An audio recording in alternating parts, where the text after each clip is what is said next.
David, hace unos días visité en la Secretaría de Turismo a Miguel Torruco Márquez, el secretario de Turismo Federal.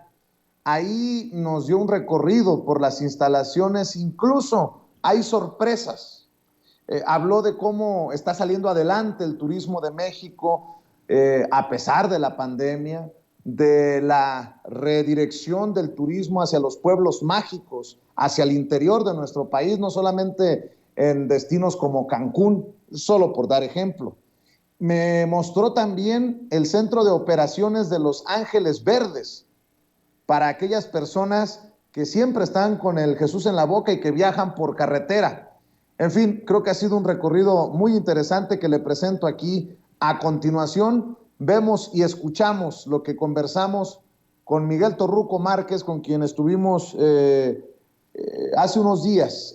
Hoy, por cierto, que es su cumpleaños, le mandamos un saludo al secretario de Turismo y le agradecemos la amabilidad por mostrarnos esto que se está implementando para mejorar el sector turístico de nuestro país, que es uno de los sectores claves para la economía de México.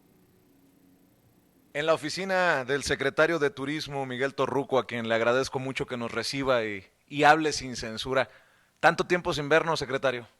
Así es, Vicente. En primer lugar, es un honor recibirte aquí en la Secretaría de Turismo y pues muchas felicidades por el premio recibido, tan merecido, que fue allá en Los Pinos y pues Carlos Montemayor, ese premio pues es por ser lo que eres, un gran ciudadano que habla con la verdad.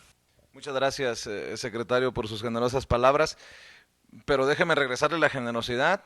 Creo que le está yendo muy bien a México a partir de los esfuerzos que se están haciendo con una visión diferente en temas de turismo. México siempre ha destacado en temas de turismo, pero la visión es diferente, secretario.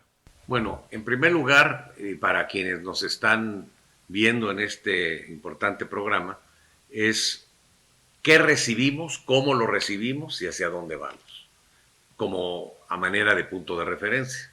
Es decir, como empresario que he sido toda mi vida, digo, a ver, ¿cuál fue el presupuesto que se ejerció del 2012 al 2018? 54,000 millones de pesos divididos a Fonatur, Consejo de Promoción Turística y Secretaría de Turismo. ¿Cómo se entrega la actividad turística al cierre del 2018? Lugar 7 en materia de turismo de internación, con 41,2 millones de turistas.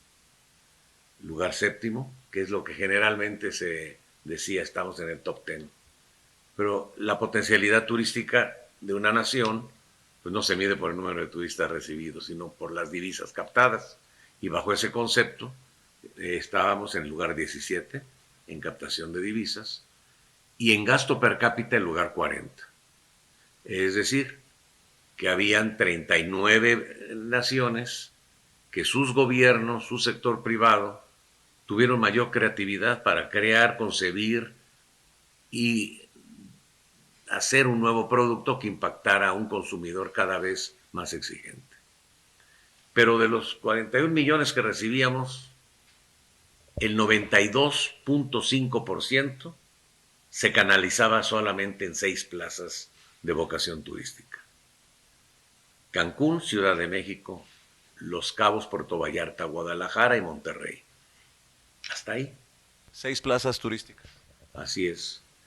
Pero ¿qué hay de las 254 plazas de vocación turística que hay a lo largo y ancho del país?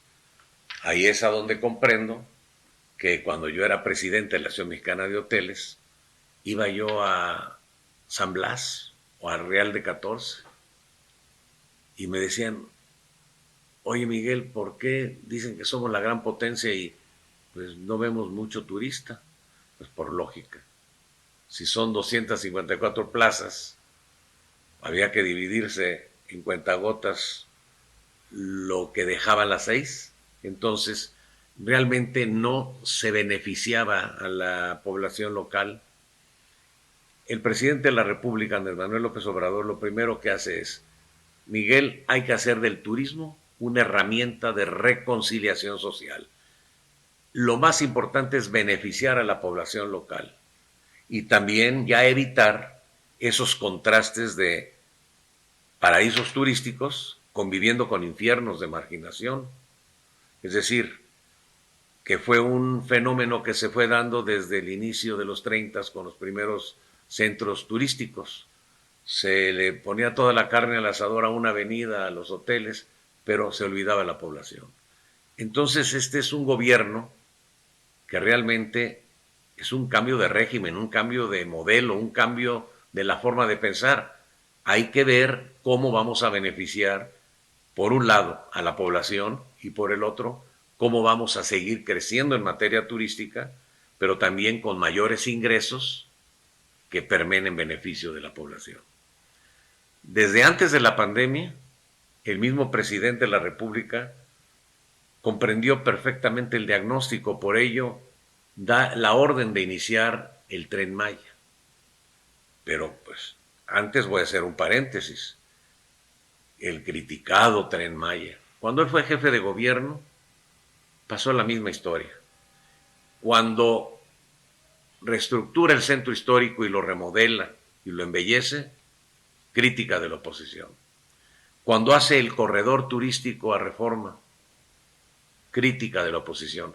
Si no se hubiera hecho ese corredor con la infraestructura, no estuvieran esos grandes edificios de hoy en día.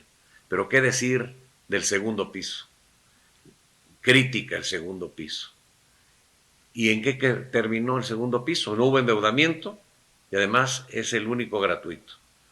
Todos los gobiernos de los diferentes colores y sabores vieron que era un éxito hacer ese tipo de obra pública y empezaron a replicarlo en diferentes estados de la República, pero con una diferencia, con deuda y con peaje. Hoy es la misma historia, por eso ya lo hemos aprendido esa lección de cómo actúa pues la gente que no quiere que progrese el país. Déjeme interrumpirlo.